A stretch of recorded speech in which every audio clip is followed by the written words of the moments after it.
Well, Sunday was intense. Thank you, Jesus. God really made a big move in my life. It was really clear that I was holding on to anger and resentment towards people for what had happened to me at a young age. I guess to put it in a nice way, I was pretty much abused by every man that was ever in my life. And I held on to a lot of distrust and anger because of it. And I was unwilling to forgive for a really long time.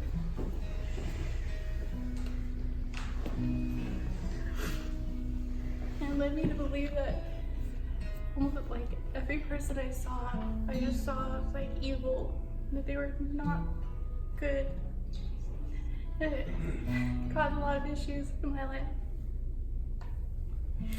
But we passed that. On Sunday, Cheyenne was talking a lot about all kinds of things. All kinds of things. And I think later it kind of made sense. Like God was trying to like, he's so sneaky. He knew my guard was up. Because I was like, I could feel it all day. I was kind of just off on Sunday. And I couldn't figure out what was going on. I just felt off. Just like not really angry, but just really just, I couldn't get through it. I was like, why am I feeling like this? And I'm around all these beautiful people. I couldn't make any sense of it until obviously Sunday night. But Cheyenne was talking about all kinds of things, and then she was like delivering us all from these spirits. And she hit, what was the one you said? Bitterness. You were leading in bitterness, and then Memories. You can't forget the memories. Memories that still hurt. That's how you know you haven't forgiven Jesus. And that hit me so hard. And I just fell apart. Seeing it's so hard sometimes to see and look at yourself and see what you've been holding on to. And it's hard to like almost look in the mirror and see how, you know, you blame all these people for what they've done, but look what I was doing too. Jesus. I'm just as guilty. It doesn't make me any better than them. And so it was hard to see that, but it was so freeing too, because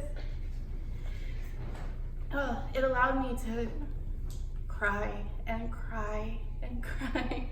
Those sitting in Cheyenne's lap, just crying, almost like screaming out in pain, just like letting it all out. Yes. I was able to finally let go of stuff and forgive. Dang it. All the people in my life, my stepdad and my all the people that have ever been in my life, I was able to forgive. Now, like, what did you say? I was crying out bitterness. Yeah. That's what I was crying out, and I needed to cleanse it all out and let it all out. And I was delivered from anger and bitterness and anxiety and all kinds of things that were, I used to be anxiety ridden. I was worried all the time. I couldn't figure out why. It was just, I was holding on to I knew what people could do. So I always thought that they were the worst. Like I always saw the worst in people. And now I'm not worried. I'm not constantly sitting in anxiety or feel like there's a hole in my chest.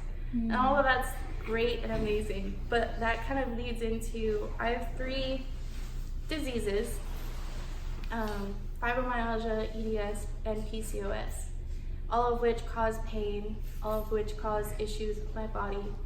And for as long as I can remember, I've spent every single day in pain with my joints because of EDS or fibromyalgia. And since that night, I haven't been in pain. My hips don't hurt, my shoulders don't hurt, my knees don't hurt.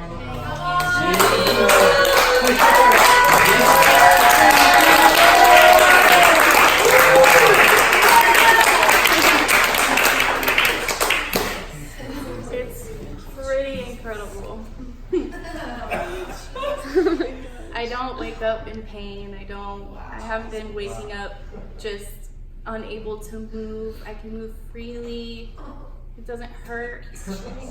And I'm relaxed. Like my shoulders can relax. I always had really bad lungs.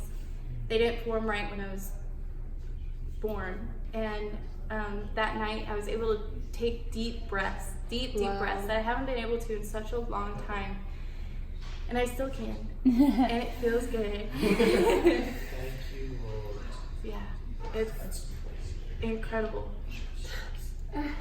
God is good. Hallelujah. Oh, thank you, Jesus. Thank you, Jesus. Thank you, Lord.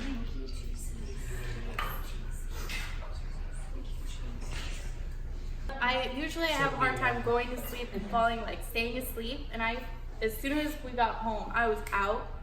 And I slept until noon. I didn't even wake up. I don't remember waking up in the middle of the night. I was gone until noon. It was insane.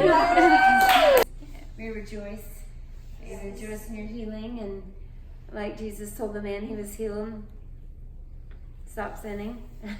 But you did that night. And Jesus said, let something worse come on you. Keeping the Bible as your everything. That's your manual, that's your instruction, that's your bar, that's your standard. And I told her full-time job now is to stay full of the Word, do the Word, and be filled with the Holy Spirit. I mean, period. Yes. You know, no matter what your work is, Yeah. this is your job.